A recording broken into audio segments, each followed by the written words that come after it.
आप सभी को जय मसीह की। हम परमेश्वर के वचन की ओर रुख करेंगे और खोलेंगे लूका का सुसमाचार 16 अध्याय 1 से लेके 13 पद तक। 16 अध्याय लूका का सुसमाचार 1 से लेके 13 पद तक। और परमेश्वर के वचन को आदर देते हुए हम अपने स्थानों पे खड़े हो जाएंगे और एक साथ वचन को पढ़ेंगे। अगर आपने खोल लिया है तो हम एक साथ पढ़ेंगे।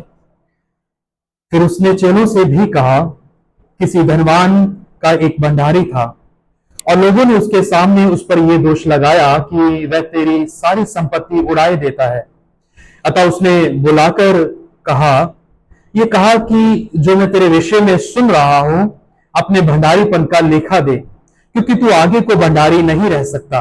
तब भंडारी सोचने लगा, अब मैं क्या करूं, क्योंकि मेरा स्वामी अब भंडारी का काम मुझसे छीन रहा है। मिट्टी तो मुझसे खोदी नहीं जाती और भीख मांगने से मुझे लज्जा आती है। मैं समझ गया कि क्या करूंगा, ताकि जब मैं भंडारी के काम से छुड़ाया जाऊं तो लोग मुझे अपने घर में ले लें। तब उसने अपने स्वामी के देनदारों को एक एक करके बुलाया और पहले से पूछा, तुझ पर मेरे स्वामी का कितना कर्ज है? उसने कहा, 100 मन तेल। तब उसने उससे कहा, अपना खाता बही ले और बैठकर तुरंत 50 लिख दे। फिर उसने दूसरे से पूछा, तुझ पर कितना कर्ज है? उसने कहा, 100 मन गेहूं। तब उसने उससे कहा, अपना खाता बही लेकर 80 लिख दे। स्वामी ने उस अधर्मी भंडारी को सराहा और उसने चतुराई से काम किया है, क्योंकि इस संसार के लोग अपने समय के लोगों के साथ रीति व्यवहारों में ज्योति के लोगों से अधिक चतुर हैं। और मैं तुमसे कहता हूं कि अधर्म के धन से अपने लिए मित्र बना लो, ताकि जब वह जाता रहे तो वह तुम्हें अनंत निवासों में ले ले।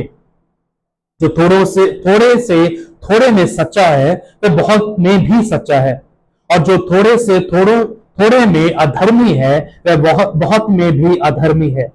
इसलिए जब तुम अधर्म के धन में सच्चे ना ठहरे तो सच्चा धन तुम्हें कौन सौंपेगा? और यदि तुम पराये धन में सच्चे ना ठहरे तो जो तुम्हारा है उसे तुम्हें कौन देगा? कोई दास 2 स्वामियों की सेवा नहीं कर सकता, क्योंकि वह तो एक से वैर और दूसरे से प्रेम रखेगा, या एक से मिला रहेगा और दूसरे को तुच्छ जानेगा। तुम परमेश्वर और धन दोनों की सेवा नहीं कर सकते। ये परमेश्वर का वचन है। कृपया बैठ जाएं। आइए हम प्रार्थना करें। प्रभु होने दीजिए कि हमारे कानों को अपनी ओर लगाएं, हमारे हृदयों को प्रभु अपने संकेत दें, ताकि प्रभु आपके लिए खुल जाएं। क्योंकि ये हमारा सौभाग्य है कि आज भी हम आपके वचनों को सुन सकते हैं, उसको पढ़ सकते हैं और उसको छू सकते हैं। लेकिन हम इस बात को भी अंगीकार करते हैं कि रोजमर्रा के जीवन में हम कितना आपके वचन को नजरअंदाज करते हैं और भूल जाते कि उसका हमारे जीवन में होना क्या महत्व रखता है। और अब प्रभु जब हम आपके वचनों को सुनते, मनन करते और पढ़ते हैं, होने दीजिए कि हम आपकी मधुर आवाज को जो हमें बुलाती है, जो हमें उस मुकाम तक आने के लिए प्रेरित करती है जहां से प्रभु हम अपना पश्चाताप करते हुए आपकी लय में आ जाएं, होने दीजिए कि हम रिस्पॉन्ड कर सके। आज्ञाकारिता के साथ, विश्वास योग्यता के साथ आप सहायता करें। प्रभु यीशु के नाम से मांगते हैं, आमीन। हम देख रहे हैं लूका 16 अध्याय 1 से लेके 13 पद तक। इसको हम इस शीर्षक के अंतर्गत देखेंगे, faithful stewards in an unfaithful world. अविश्वासी योग्य संसार में एक विश्वास योग्य भंडारी। अविश्वास योग्य संसार में विश्वास योग्य भंडारी। एक चीज जिसके साथ हमेशा हम स्ट्रगल करते हैं वो ये है कि हमारा आत्मिक जीवन जो है वो हमारे आर्थिक जीवन से, या कहें संपत्ति के जीवन से, या कहें कि धन के जीवन से अलग है। आत्मिक जीवन जो हम इतवार के दिन, रविवार के दिन जीते हैं, जो परमेश्वर का है, क्योंकि वचन कहता है कि सब्बत का दिन जो है वो पाक माना जाए, वो पवित्र दिन है, उसमें परमेश्वर को सराहा जाए। लेकिन सोमवार से लेके मंडे टू सैटरडे जो है, सोमवार से लेके शनिवार का दिन जो है वो हमारा है। सब्बत का दिन जो है वो परमेश्वर का है, जो संडे कहलाता है। लेकिन सोमवार से लेके शनिवार का दिन जो है वो हमारा है, उसमें हम जो चाहें कर सकते हैं। लेकिन वचन में जब हम लौटते हैं तो इस बात के लिए हमें चुनौती और प्रेरणा मिलती है कि नहीं, हम अपने आत्मिक जीवन को और अपने धन के जीवन को या कहीं की संपत्ति के जीवन को अलग करके नहीं देख सकते। हम ये नहीं कह सकते कि हम आत्मिक जीवन जो रविवार को जी रहे हैं वो ही महत्वपूर्ण है, बाकी मायने नहीं रखता कि हम सोमवार से लेके शनिवार के दिन तक अपने जीवन को किस तरह से जी रहे थे। और जो दृष्टांत हमारे सामने यीशु मसीह रख रहे हैं 16 अध्याय 1 से 13 पद में, वो अपने आप में हमें सोचने के लिए मजबूर करता है कि what it means to be a member of God's kingdom. ये क्या मायने रखता है परमेश्वर के राज्य का सदस्य होना। क्योंकि अभी तक हमने देखा था 15 अध्याय में कि किस तरह से आनंद मनाया जा रहा था, खोए हुए सिक्के के मिल जाने के ऊपर, खोई हुई भेड़ जो मिल गई थी उसके ऊपर, या खोया हुआ बेटा जो सब कुछ लौटा कर वापस लौट रहा था अपने पिता के घर में। जब वो लौटा तो उसके आने की खुशी में बड़ा उत्सव मनाया गया, एक बड़ा जश्न मनाया गया। लेकिन जब हम 16 अध्याय में आते हैं तो 16 अध्याय हमारी सहायता करता है इस बात को जानने के लिए कि जब हम पूर्ण रूप से परमेश्वर के राज्य के स्थापना होने के लिए इंतजार कर रहे हैं तो उस बीच में हम अपने जीवन को कैसे जिए, कैसे हम उसका अभ्यास करें जो इस बात को दिखा पाए कि हम वास्तव में परमेश्वर के राज्य के लोग हैं। क्योंकि जरूरी नहीं है या ये मायने नहीं रखता कि हमारा जीवन रविवार के दिन या कहें कि सब्बत के दिन कैसा था, क्योंकि उस दिन हम अपने ऊपर कहीं ना कहीं मेकअप कर सकते हैं। एक आर्टिफिशियल जो स्पिरिचुअलिटी है, बनावटी आत्मिकता जो है अपने ऊपर ओढ़ सकते हैं और दिखा सकते हैं कि मैं कितना आत्मिक हूं।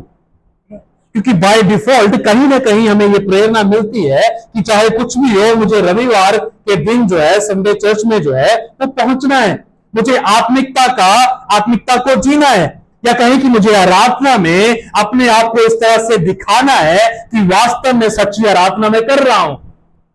चाहे वो जब गीत गाया जाना हो, जब मैं शांत माहौल में खड़ा हूं, अपनी आंखों में आंसू लेके आ सकता हूं, अपनी आवाज को कंपन कर सकता हूं, वाइब्रेट कर सकता हूं, ताकि वो दिखाए कि मैं अंदर ही अंदर अपने पाप में जीवन को लेकर कितना शोकित हूं।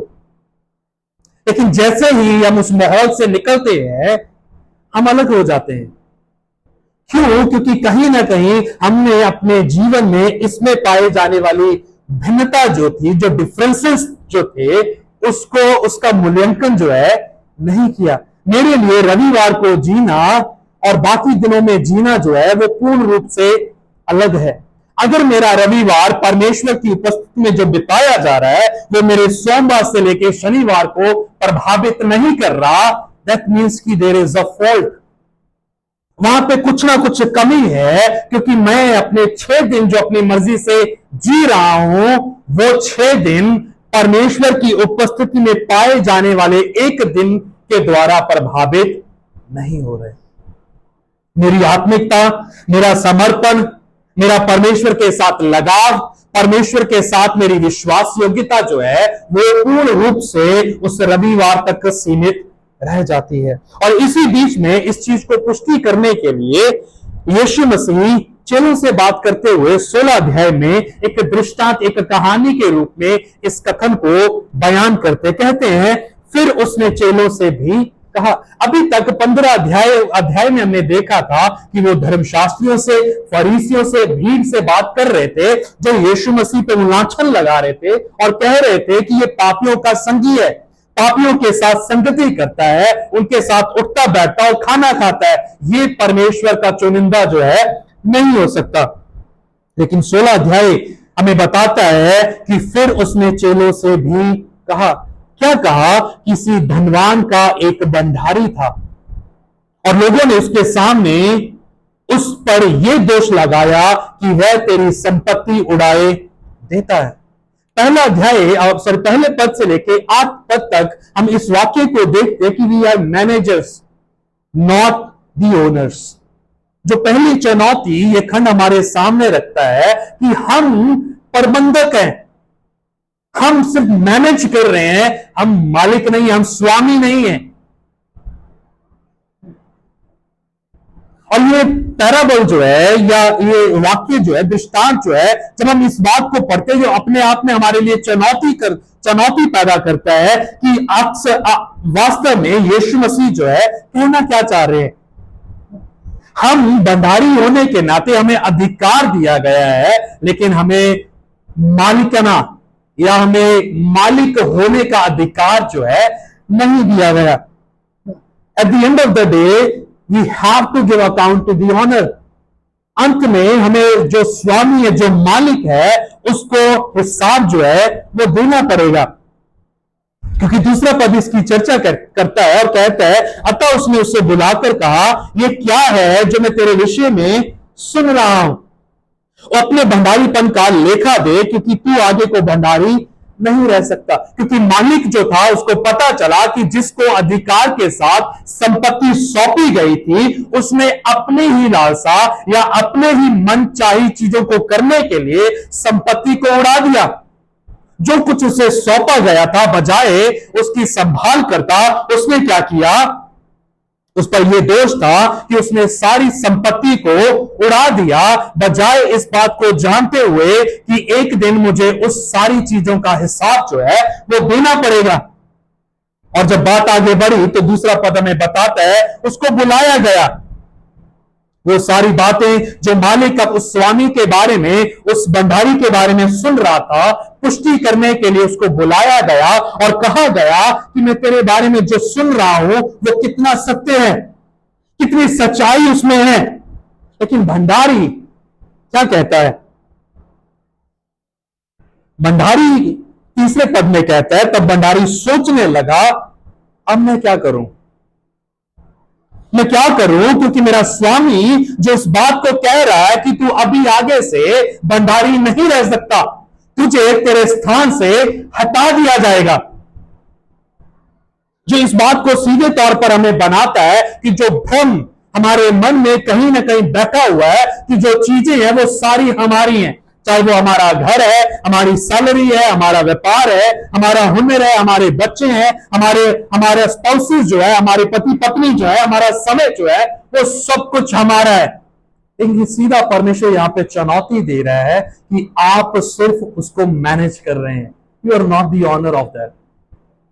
लेकिन हम कहीं ना कहीं अपने मन को समझा बैठे हैं कि ये मेरा है। उदाहरण के लिए, जब आप नहीं थे वो किसका था? जो आज आपका है वो किसी और का था। जब आप नहीं रहोगे तो जो आज आपका है वो किसका होगा? वो किसी और का हो जाएगा। It's a shift that is taking place. एक ट्रांजिशन है जो हो रही है, एक व्यक्ति से दूसरे व्यक्ति की ओर जो है जाया जा रहा है।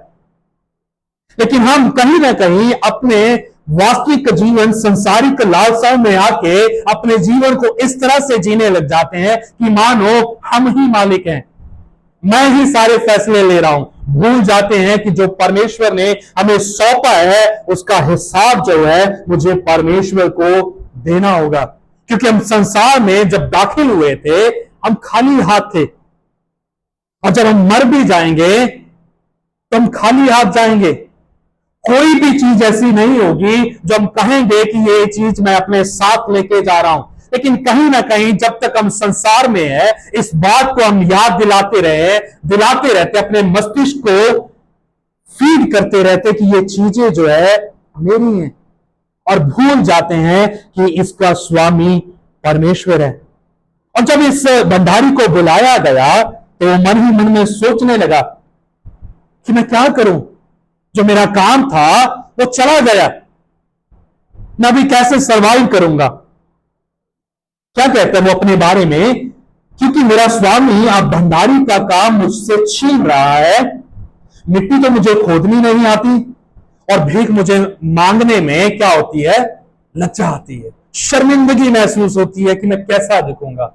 एक समय जो अपने आप को मालिक समझ रहा था, भंडारी था, जब उससे उसका कार्य छीन लिया जाएगा, वो भीख मांगेगा तो उसको लज्जा आएगी। वो दिखने में ऐसा भद्दा दिखेगा, लोग जो है जो गलियारों में चौराहों पे खड़े रहेंगे तो उसका मजाक बनाएंगे कि ये व्यक्ति कैसे इसका पतन हो गया। ये तो स्वामी था, एक बड़ी कोठी का स्वामी था, लेकिन आज इसका जीवन क्या है, ये सड़कों पे भीख मांगता फिर रहा है। लेकिन उसने क्या किया, उसने बोला कि नहीं, मैं मिट्टी तो खोद नहीं सकता क्योंकि मैं शारीरिक तौर पर इतना ताकतवर नहीं हूं, इतना स्वस्थ नहीं हूं कि ये मजबूती का काम जो है मैं कर सकूं, और भीख मुझसे मांगा नहीं जाएगा क्योंकि मैं उससे लज्जा महसूस करता हूं। चौथा पद जो इसमें एक बड़े रोमांच को लेके आता, कहता है मैं समझ गया कि मैं क्या करूंगा। I have come to know कि मुझे क्या करना है। मैं समझ गया कि मैं क्या करूंगा ताकि जब मैं भंडारी के काम से छुड़ाया जाऊं तो लोग मुझे अपने घरों में ले लें। क्या करूंगा मैं? This verse reminds us of prodigal son. ये पद जो है हमें उस उड़ाऊ पुत्र के कहानी को या उसकी सेंसेस को याद दिलाता है, जब वो दूर देश में था, जब उसका सब कुछ खत्म हो गया, जो उसके पास धन था या रिसोर्सेस जो थे, जब वो सारे चले गए तो उसको मन ही मन में याद आया कि मैं अपने पिता के घर में अच्छा था। याद किया उसने अपनी सेंसेस में कि अब मैं क्या करूंगा। और ये भंडारी बोलता है, इस सारी वृत्तांत के बाद, इस सारी कथा के बाद, इस सारी बुरी सच्चाई के बाद अब मुझे पता चल गया कि मुझे क्या करना है। क्या करना है? 5वां पद कहते हैं कि तब उसने अपने स्वामी के देनदारों को एक एक करके बुलाया और पहले से पूछा, तुझ पर मेरे स्वामी का कितना कर्ज है? उसने कहा 100 मन तेल। तब उसने उससे कहा, अपना खाता बही ले और बैठकर उसे 50 लिख दे। क्या कर दे तू? क्या कर? मैनिपुलेट कर चीजों को, फेर बदल कर। कोई बात नहीं, कौन देख रहा है? मैनेज कौन कर रहा है? मैं कर रहा हूं। बही खाता में तू लिख दे इस चीज को, मैं सब मैनेज कर लूंगा। और जब हम मैनेज करने पे आते हैं अपने व्यक्तिगत जीवन की चीजों को, बजाय इसके कि हम उससे स्वस्थता की ओर लेके जाएं, हम उसको बुरे दौर में ले जाते हैं। क्योंकि जब तक हम सही दौर में या सही तरीके से परमेश्वर की इच्छा के तहत नहीं चलाएंगे और वो बातें नहीं करेंगे जो परमेश्वर को ऑनर देती हैं, परमेश्वर को सम्मान देती हैं, हम बुरे से बदतर की ओर बढ़ते चले जाएंगे। और ये भंडारी जो था, जो अपने आप को चतुर समझता था, जो परमेश्वर ही उसको कहेगा आगे कहानी में कि बहुत चतुर है, अब वो चीजों को सुलझाने के लिए कार्य कर रहा है। हम भी अपने जीवन में व्यक्तिगत तौर पे ऐसी ही चीजों को करते हैं उसको अच्छा बनाने के लिए। ये मानो ऐसा है कि एक दफा आप एक बहुत अच्छे खूबसूरत होटल में गए, आपका जो रूम था वो लग्जरी रूम था जिसमें आप कभी भी नहीं रहे थे, और फिर ये पहली दफा था कि आपको उस खूबसूरत कमरे में रहने का मौका मिल रहा था, जो एयर कंडीशन था, उसके कर्टन जो थे वो बहुत ब्राइट थे, चमकीले थे, जो मन को भाप रहे थे, और हर सुख सुविधा जो है उस कमरे में आपके लिए उपलब्ध थी। और आप जब उस पे बिस्तर पे लेटे हुए थे तो मन ही मन आप सोचने लगे कि मैं यहीं पे ठहर जाऊंगा।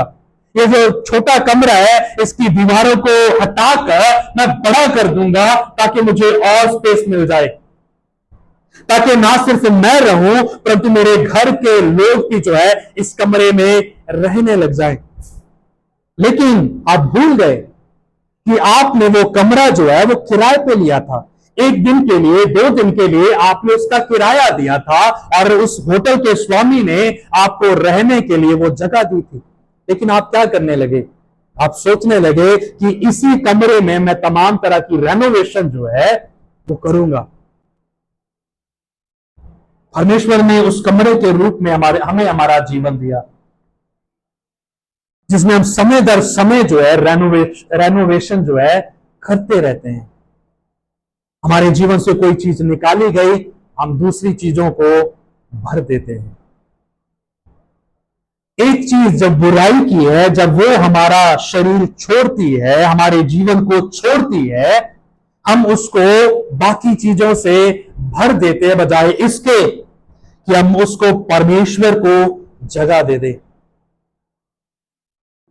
आज सुबह मैं एक आर्टिकल पढ़ रहा था, बड़ी अच्छी लाइन लिखी हुई थी, उसमें लिखा था कि व्हाई डू वी फास्ट, हम उपवास क्यों करते हैं। तो उसके उत्तर में काफी चीजें लिखी गई थी, लेकिन एक चीज जो उसमें मुझे सबसे ज्यादा कन्विंसिंग लगी वो ये थी कि we fast to give space to God. हम उपवास करते हैं ताकि हम परमेश्वर को अपने जीवन में स्थान दे सकें, जीवन में स्थान दे सके जो हमने किसी और चीज को दे रखा था। In other words, it's a surrendering ourself to God, अपने जीवन को परमेश्वर को सौंपना।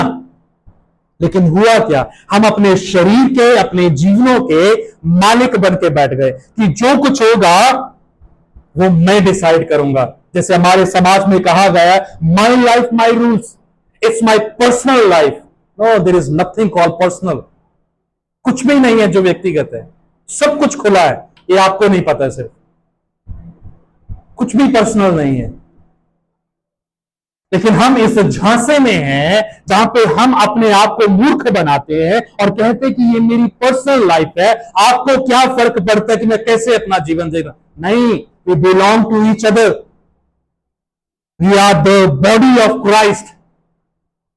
और when one part of the body does not do well, the whole body suffer. हम जो है परमेश्वर की देह है और हम भिन्न भिन्न अंग हैं, और जब एक अंग परमेश्वर की देह का स्वस्थ नहीं रहता तो उसका अर्थ यह है कि पूरा शरीर जो है कष्ट झेलेगा। लेकिन हम कलीसिया रूप में इस बात को मान के चलते हैं कि नहीं, इट्स माई लाइफ, मैं डिसाइड करूंगा कि मैं कैसे जीना चाहता हूं। नहीं, if you are affecting somebody's life, you will be held responsible. उसके लिए आपको जिम्मेदारी जो है लेनी पड़ेगी। भाई, आप दूसरे को खराब कर रहे हो। जो सीधे तौर पर यीशु मसीह कह रहा था कि इस कहानी के माध्यम से कि you being the manager has become the owner of it. आप सिर्फ बंधारी थे, एक प्रबंधन करने वाले थे, चीजों को मैनेज करने वाले थे, लेकिन आप इसके स्वामी बनकर बैठ गए हैं। और हम कहीं ना कहीं भूल गए हैं कि जो परमेश्वर ने हमें सौंपा है उसका हिसाब भी तो देना है, उसका हिसाब भी तो देना है। क्या हिसाब देंगे जब हम परमेश्वर के सामने खड़े होंगे हर उस चीज का जो परमेश्वर ने हमें सौंपी है। अभी परमेश्वर का हमारे पास है ही क्या। कई बार जब हम कलीसिया में आते हैं तो हम सोचते हैं कि मैंने ऑफरिंग डाल दी तो हो गया, परमेश्वर का अनुग्रह जो मैंने खरीद लिया। अगर मैंने भूल चूक से दशवांश दे दिया तो मैं घमंड करूंगा कि मैंने दशवांश दिया और परमेश्वर के पक्ष को, उसके अनुग्रह को मैंने खरीद लिया। अभी परमेश्वर को चाहिए जैसे जैसे मैं कहूंगा वैसे वैसे वो चीजों को करने लग जाए। भजनकार इस बात को कहता है, परमेश्वर ने जो किया है उसका बदला मैं परमेश्वर को क्या दूं।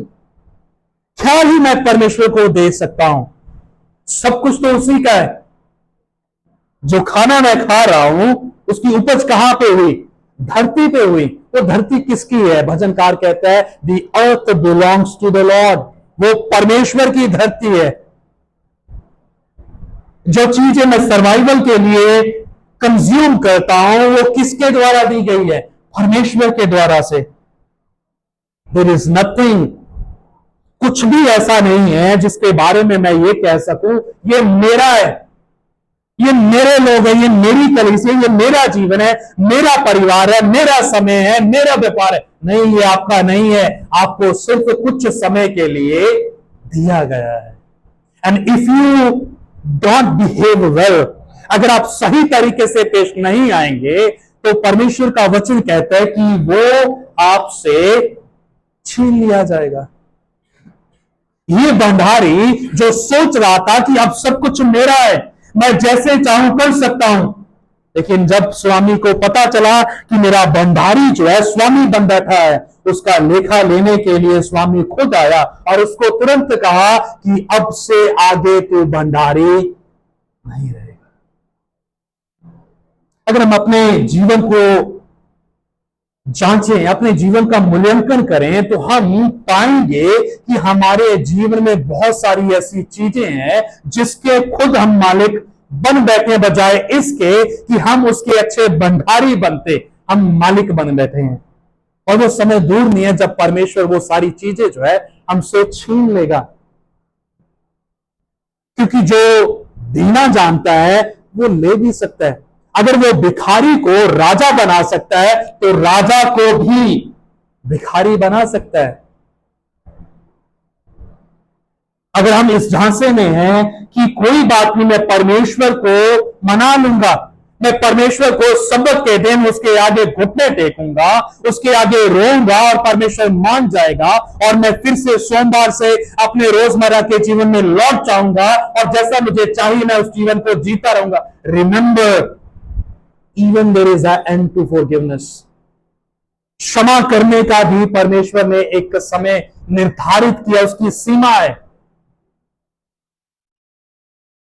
ये पहली बार नहीं होगा जब स्वामी ने भंडारी को कहा होगा, उसने देखा परखा होगा, मौका मिले होंगे, जैसे परमेश्वर हमें भी देता है हर रोज। जैसे किसी परमेश्वर के दास ने इस वाक्य को कहा है कि every day is a opportunity for us to turn to God. हर दिन हमारे लिए अवसर है कि हम परमेश्वर की ओर मुड़ जाएं।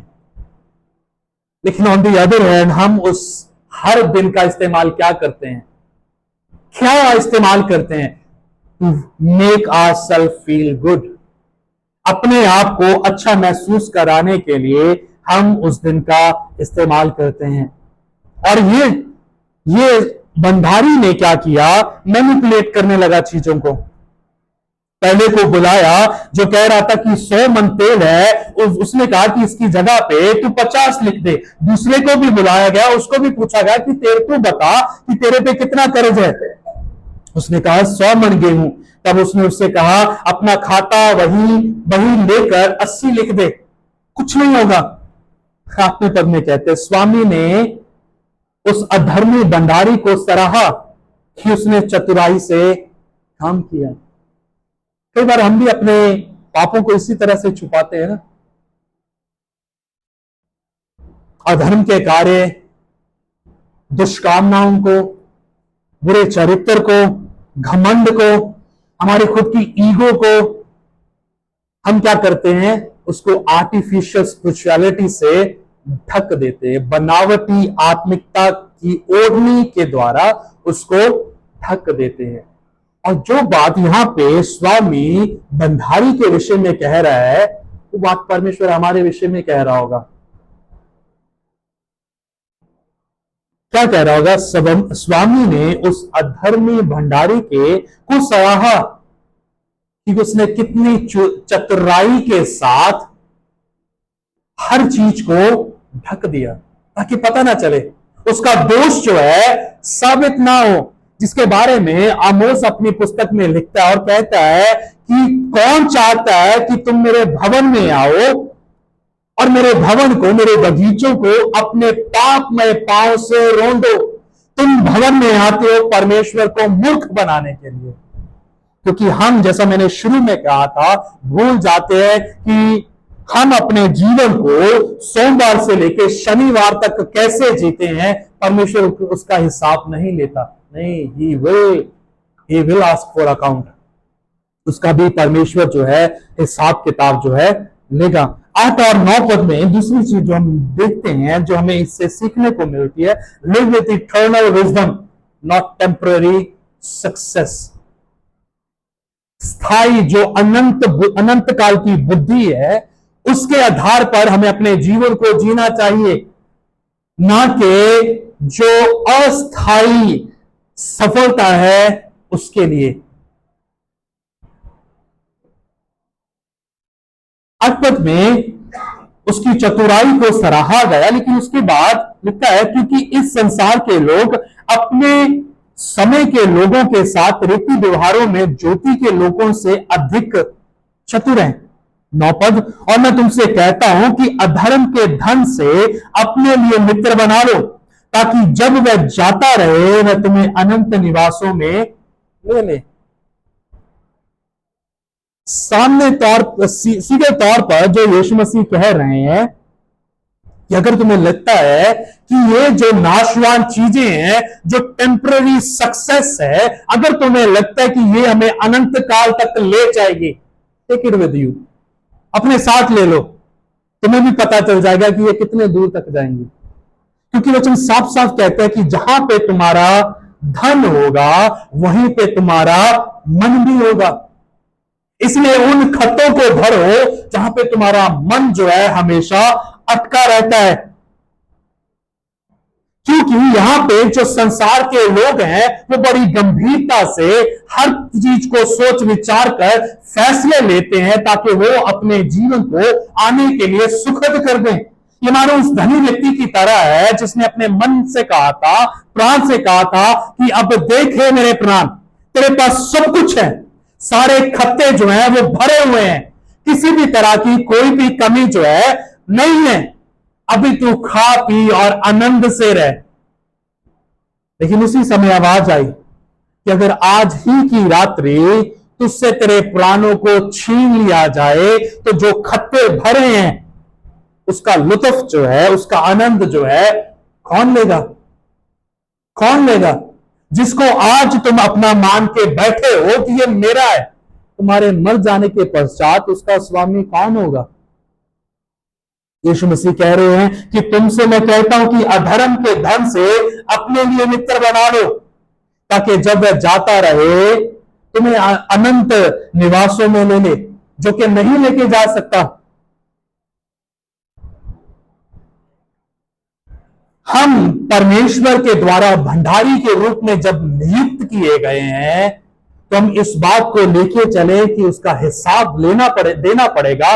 दूसरा, परमेश्वर चाहता है कि हम उसका इस्तेमाल परमेश्वर की अनंत काल की जो बुद्धि है उसके द्वारा करें, ना कि अपने जो टेम्परेरी सक्सेस है, जो अस्थायी सफलता है, उसको पाने के लिए अपने भंडारीपन का जो सौभाग्य हमें मिला है उसका नाजायज फायदा ना लें।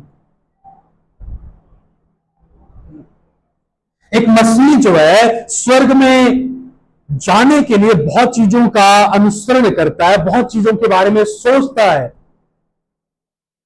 स्वर्ग में जाने के लिए, लेकिन वो भूल जाता है कि स्वर्ग में जाने का जो जरिया है वो स्वयं यीशु है। We cannot get into heaven until unless we have a reconciliation or continue fellowship with Jesus. हम स्वर्ग के वासी नहीं हो सकते जब तक हमारा परमेश्वर के साथ मेल मिलाप ना हो जाए, हमारा परमेश्वर के साथ सदा के लिए लगातार चलने वाला रिश्ता जो है वो ना बन जाए। हमारे लिए सफलता जो है, हमारे लिए सफलता है कि ज्यादा धन कमा लेना, बड़ा घर बना लेना और बड़ी गाड़ी ले लेना और समय के आधार पर नए गैजेट को खरीद लेना, ये हमारे लिए सफलता के कीज। और हमारा प्रभाव जो है वो लोगों के ऊपर होना कि हमें इतने लोग जानते हैं, इतने लोग मेरे साथ खड़े हैं, उसके द्वारा हम अपनी सफलता को डिफाइन करते हैं। But then Jesus has totally a different formula for defining success. यीशु के पास सफलता को परिभाषित करने के लिए एक अलग ही समीकरण है, वो है कि हम परमेश्वर के साथ कितने फेथफुल हैं, हमने कहां पे अपने धन को, अपने जीवन को लगाया हुआ है। क्योंकि अगर हम आज के समय में अपने इंश्योरेंस में, हेल्थ इंश्योरेंस में, लाइफ इंश्योरेंस में, गलत नहीं है, उदाहरण दे रहा हूं, मैं भी हेल्थ इंश्योरेंस करके बैठा हूं, लेकिन बावजूद इसके जितना समय जो है हम इन चीजों में बिताते हैं जो कुछ समय के लिए 25 से साल, 30 साल, मैक्सिमम 40 साल तक, उसके बाद क्या? आपका व्यक्तिगत जीवन जो है उसके लिए निवेश क्या है? 30 साल के बाद मेरी मृत्यु हो जानी है, 30 साल के बाद मेरे परिवार को जो मेरा इंश्योरेंस उसका पैसा मिल जाएगा, वो खाएंगे पिएंगे, बाद में भूल जाएंगे, बाद में फिर मेहनत करना पड़ेगा। लेकिन मेरा अनंत काल के लिए जोड़ा गया धन वो मुझे सदा काल के लिए परमेश्वर के साथ जोड़े जोड़े रखेगा, जो हमें इस सवाल को पूछने के लिए प्रेरित करता है कि मैं सदा काल के लिए कहां पे अपने धन को लगा रहा हूं, मेरा धन जो है कहां जा रहा है। क्योंकि पैसे का भी परमेश्वर ने मुझे भंडारी बनाया है। अगर मुझे प्रत्येक महीना 10,000 रुपया मिल रहा है तो उस 10,000 के साथ मैंने क्या किया। और जिस समय में हम चल रहे हैं, जब भी सैलरी आती है, सबसे पहले चिंता ये होती है कि मुझे ये वाली ईएमआई देनी है, बजाय इसके कि हम परमेश्वर और उसके कार्यों के लिए सोचे। हम अपनी किस्तों के बारे में सोच रहे होते हैं कि ये वाली किस्त जो है, ये वाली ईएमआई जो है वो मिस ना हो जाए, बाकी सब चल जाएगा। क्यों? क्योंकि जैसे ईएमआई मिस होगी तो सीधा सीधा आपका सिबिल स्कोर जो है वो गिर जाएगा। तो उसको बनाए रखने के लिए, हेल्दी सिबिल स्कोर बनाए रखने के लिए हम क्या करते हैं? परमेश्वर के दिए हुए के साथ समझौता करते हैं। After all God is our God. परमेश्वर तो अपना ही है, इस महीने नहीं तो अगले महीने समझा ही लेंगे। नहीं, परमेश्वर पूछता है हमसे कि हम अपने धन का इस्तेमाल परमेश्वर के लिए या उसके राज्य के लिए कितना कर रहे हैं। मैं कितना जेनरस हूं जब परमेश्वर के राज्य में देने की बात आती है, या किसी मिशनरी को सपोर्ट करने की बारी आती है, या किसी भूखे को खाना खिलाने की बारी आती है, या किसी ऐसे विद्यार्थी को जो वचन को सीखना चाहता है, फीस भरने के लिए पैसा नहीं है, उसमें मैं अपना निवेश कितना देता हूं। ये मुझे सोचना चाहिए कि मैं अपना धन किस तरह से इस्तेमाल कर रहा हूं। अपने लिए मैं जरूर कर रहा हूं, नो डाउट। हम अपने लिए प्लानिंग करके चलते हैं कि मुझे मुझे ये चीज खरीदनी है, पैसा आ जाएगा, ये चीज को मुझे अपने घर में अपडेट करना है। But what about the house of God? What about the kingdom of God? What about the people of God? परमेश्वर का भवन, परमेश्वर का राज्य, परमेश्वर के लोगों का क्या, उसके लिए हम क्या कर रहे हैं? भाई भक्त सिंह की अगर आप जीवनी पढ़ेंगे, जो बहुत बड़े परमेश्वर के दास हुए और सैकड़ों की, हजारों की तादाद में उन्होंने परमेश्वर की कलीसियों का रोपण किया था। और जब उनकी जीवनी पढ़ोगे, he never had a bank account. कभी भी उनके पास बैंक खाता ही नहीं था। साइकिल पे चला करते थे, जहां जाते थे वहीं पे ठहर जाते थे, पैसा नहीं लेते थे। वो सुसमाचार का प्रचार करते थे। कनाडा में जब वो पढ़ के आए तो घर वालों की उम्मीद थी कि ये हमारे परिवार को अभी सुधार देगा। लेकिन जब वो लौटे तो उन्होंने जॉब करने से मना कर दिया और कहने लगे कि नहीं, मुझे काम नहीं करना है। वो खाली जेब लेके आए थे, क्योंकि जो भी विदेश से लौटता है वो भरी जेबों को लेके आता है। वो खाली जेब के साथ आए और कहने लगे, नहीं, मुझे ये कार्य नहीं करना, मुझे जो कार्य दिया गया है वो वचन का कार्य है। उसका विरोध किया गया, लेकिन उन्होंने अपने पूरे जीवन भर को अपने परमेश्वर अर्थात परमेश्वर के वचनों के लिए निवेश कर दिया, जो सीधे तौर पर हमें एक चुनौती के रूप में देखने के लिए मिलता है कि कैसे मैं, जो मुझे परमेश्वर ने सौंपा है, उसको किस तरह से मैं परमेश्वर के राज्य के लिए निवेश कर रहा हूं। एक चीज बता दूं, हम सबके पास आइडियाज हैं। हम अभी अपने मन में इस चीज को जस्टिफाई कर नहीं मैं कर रहा हूं। As human being there is always a tendency, हमेशा ये बात बनी रहती है कि मुझे जस्टिफाई करना आता है चीजों को, मैं कर ही रहा हूं, ये मेरे लिए नहीं है। परमेश्वर पूछता है हमसे, क्योंकि उसका हिसाब जो है दिया जाएगा। परमेश्वर जो है उसका हिसाब जो है मेरे से मांगेगा। जो जो रिसोर्सेस, जो जो आशीषें हमें परमेश्वर ने दी हैं, उसका हिसाब हमें देना पड़ेगा। And not all the blessings come from God. सारी आशीषें जो है वो परमेश्वर की तरफ से नहीं आती, क्योंकि हर आशीष जो परमेश्वर हमें देता है वो आशीष हमें परमेश्वर के करीब लेके जाके उससे दूर नहीं करती। लेकिन हम अपने जीवन में पाएंगे कि बहुत सारी ऐसी आशीषें हैं जिसका आनंद आज हम ले रहे हैं, वो हमें परमेश्वर से दूर करती हैं, बजाय हमें परमेश्वर के पास ले जाएं। तीसरी चीज जो यीशु मसीह यहां पे हमें चुनौती के रूप में हमें सिखाते हैं, 10 से 13 पद, faithfulness in little reveals faithfulness in much. छोटे में विश्वास योग्यता जो है वो दिखाती है कि हम बड़े में भी विश्वास योग्य बने रहेंगे। 10 पद में यीशु कहते कि जो थोड़े से थोड़े में सच्चा है वह बहुत में भी सच्चा है, और जो थोड़े से थोड़े में अधर्मी है तो बहुत में भी अधर्मी है। इसीलिए जब तुम अधर्म के धन में सच्चे ना ठहरे तो सच्चा धन तुम्हें कौन सौंपेगा, और यदि तुम पराये धन में सच्चे ना ठहरे, जो तुम्हारा है उसे तुम्हें कौन देगा। बड़ा अनकंफर्टेबल वर्सेस है ये, अपने आप में हमें बेचैन परेशान करने वाला पद है कि अगर हम छोटे में वफादार नहीं हैं, परमेश्वर में छोटे के लिए सच्चा नहीं ठहरते, हम बड़े में कभी भी वफादार नहीं ठहरेंगे। हम अक्सर प्रार्थना करते, मैंने पहले भी ये चीज को बोला था एक दफा, कि जब हम प्रार्थना करते हैं भेंट के लिए तो अक्सर ये प्रार्थना की जाती है कि प्रभु जिनके पास नहीं है उनको भी दे ताकि वो दे सके। लेकिन मैं सोचता हूं कि हमें प्रार्थना ये करना चाहिए कि परमेश्वर जिन्होंने नहीं दिया उनकी आंखें खोल कि वो देख सके परमेश्वर ने उनको क्या दिया है। क्योंकि हम जो देना है वो सिर्फ पैसे से मूल्यांकन करते हैं, पैसा नहीं मिला तो परमेश्वर ने नहीं दिया, नहीं, बहुत कुछ दिया है, बहुत कुछ है जो परमेश्वर ने दिया है हमें।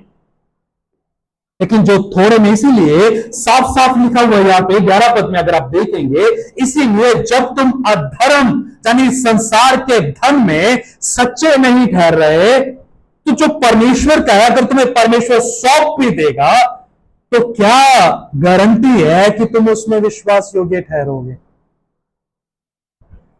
जब थोड़ा मिल रहा है, जब मेरी सैलरी कम है, तो हो सकता है कि मैं 1000 में से 100 रुपया परमेश्वर के दशवांश के लिए निकाल दूं। लेकिन जब वही 1000 रुपया 10,000 बन जाएगा और 10,000 के पश्चात जब वो 1,00,000 बन जाएगा, तो 10,000 दशवांश निकालना जो है वो मानो ऐसा प्रतीत होगा जैसे छत के नीचे से एक पिलर को हटा दिया गया हो। क्योंकि थोड़ा जो है वो देना, 10 रुपए अगर आपके पास है तो उसमें से एक सिक्का दे देना इजी है, लेकिन अगर बहुत है तो हम उसमें जुटा नहीं पाएंगे। तो इसीलिए यहां पे जो यीशु मसीह कह रहा है कि जो संसारिक रूप में परमेश्वर ने आपको आशीषें सौंपी है, अगर आप उसमें वफादार नहीं हो तो आप बड़े में कभी भी विश्वास योग्य वफादार नहीं पाए जाओगे। और इसीलिए यीशु मसीह सवाल करते हुए इस बात को कहता है कि कौन है जो फिर तुम्हें आत्मिक चीजें सौंपेगा। कौन है? कोई नहीं है, परमेश्वर नहीं देगा। क्योंकि परमेश्वर अक्सर हमें छोटी चीज देकर हमें हमारी परीक्षा लेता है कि हम उसमें कैसे पाए जाते हैं। परमेश्वर ने हमें हमारा जीवन दिया और उस जीवन के हम भंडारी जो हैं, हम अपने जीवन को किस तरह से जी रहे हैं उसका हिसाब है।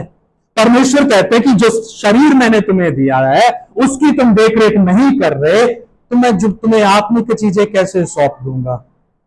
जो समय मैंने 24 घंटे तुम्हें दिए हैं उसको तुम स्क्रोलिंग में बिता रहे हो और कुछ नहीं कर रहे, तो मैं बड़ी चीजें तुम्हें कैसे सौंप दूंगा। आज मैं तुम्हें 1000 रुपया दे रहा हूं, तुम उसमें बेईमान हो गए हैं, तो मैं तुम्हें 10,000 कहां से दे दूंगा। आज जो मैंने तुम्हें टैलेंट दिया है उसी टैलेंट के चलते तुम ईगो से भर गए हो, मैं ज्यादा हुनर जो है तुम्हें कहां से दे दूंगा। हर चीज जो परमेश्वर ने हमें सौंपी है उसके ऊपर हमें सवाल करके ये पूछने की जरूरत है कि what God has given me, जो परमेश्वर ने मुझे दिया है उसके साथ मैं क्या कर रहा हूं। आंखें जो परमेश्वर ने मुझे दी हैं उससे क्या कर रहा हूं मैं। मुंह जो मुझे परमेश्वर ने बोलने के लिए दिया है उसके साथ क्या कर रहा हूं मैं? परमेश्वर ने जो कान मुझे दिए हैं उसके साथ क्या सुन रहा हूं मैं? पांव जो मुझे चलने के लिए दिए हैं कौन से मार्ग हैं जिसमें मैं चल रहा हूं? हाथ जो मुझे दिए हैं कौन सी ऐसी चीजें हैं जिससे मैं उनको स्पर्श कर रहा हूं? बुद्धि जो मुझे परमेश्वर ने दी है उस बुद्धि का इस्तेमाल मैं कैसे कर रहा हूं?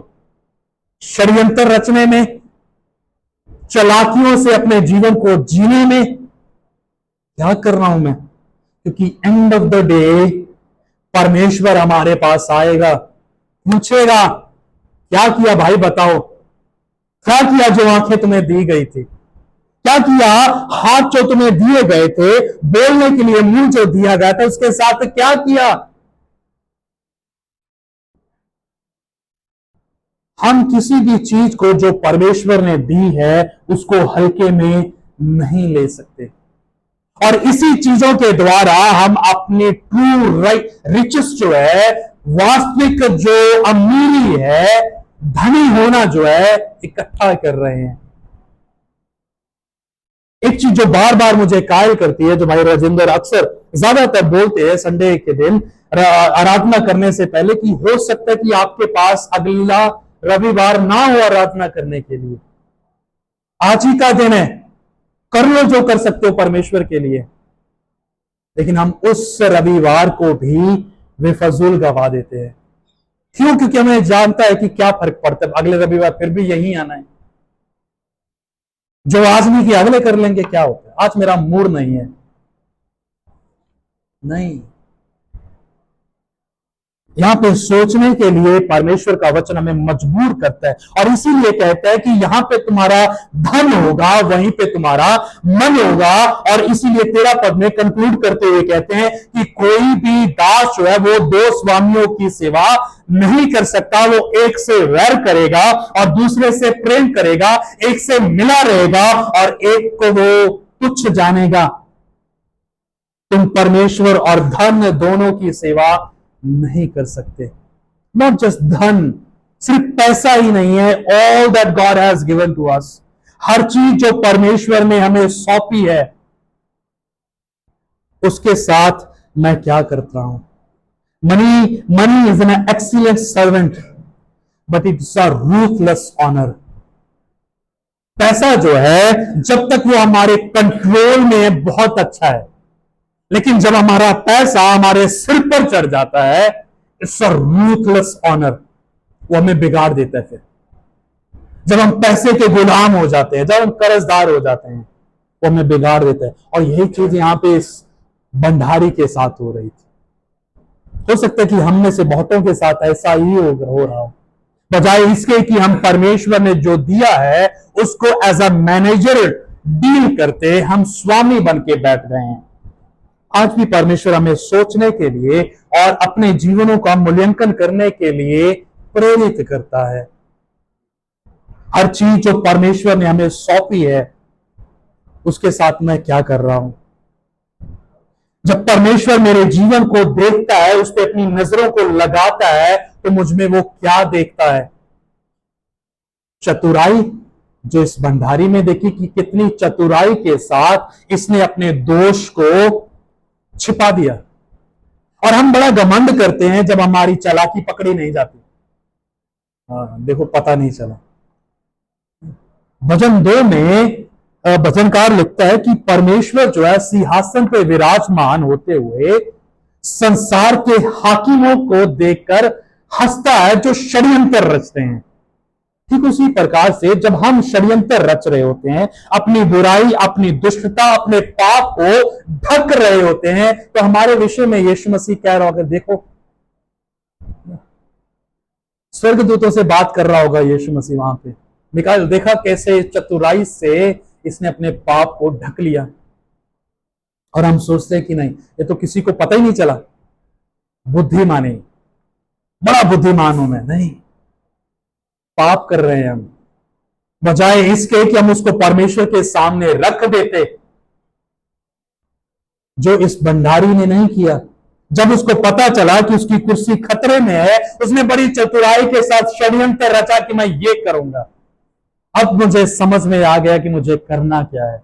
और हम में से बहुत हैं जो आज भी शायद इस बात को कह रहे होंगे अपने आप में कि अभी मुझे पता चल गया कि मुझे क्या करना है। No, let the lord decide what you need to do. परमेश्वर को अनुमति दें कि आपको क्या करना चाहिए, बजाय इसके कि हम अपने मन से चले होंगे कि नहीं ये चीज है मुझे करनी है, और परमेश्वर के पास मैं लेके कहूंगा, जाके कहूंगा कि परमेश्वर तेरी इच्छा पूरी हो। I have already given him options. जब मैंने पहले ही से परमेश्वर को विकल्प दी दिए हैं कि ये सारे विकल्प है, इसमें से तुझे चुनना है, तो परमेश्वर की इच्छा तो पूरी हो ही नहीं रही, मेरी इच्छा हो रही है। क्योंकि जो पांचों दिए हैं वो सिलेक्टिव हैं, और परमेश्वर को कह रहा हूं कि इन सिलेक्टिव में से एक तुम्हें इलेक्ट करना है। परमेश्वर की नहीं, मेरी इच्छा पूरी हो रही है। परमेश्वर चाहता है कि हम जो परमेश्वर ने हमें दिया है उसको भय के साथ, विश्वास योग्यता के साथ मैनेज करें, ये जानते हुए कि उसका हिसाब जो है हमें एक दिन परमेश्वर को देना है। परमेश्वर हमारी सहायता करें। हम प्रार्थना करें।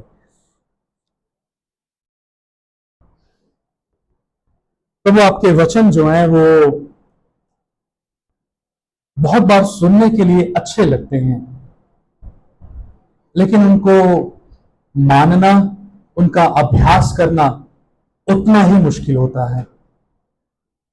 और ये बेचैनियां, ये बेआरामियां जो आपका वचन हमें परोसता है, ये इसीलिए है ताकि हम सही मार्ग पे लौटें। क्योंकि आज भी अधिकतर भाग हमारे जीवन का ऑनरशिप में जा रहा है, बजाय इसके कि वो आपके अनुग्रह में जाए।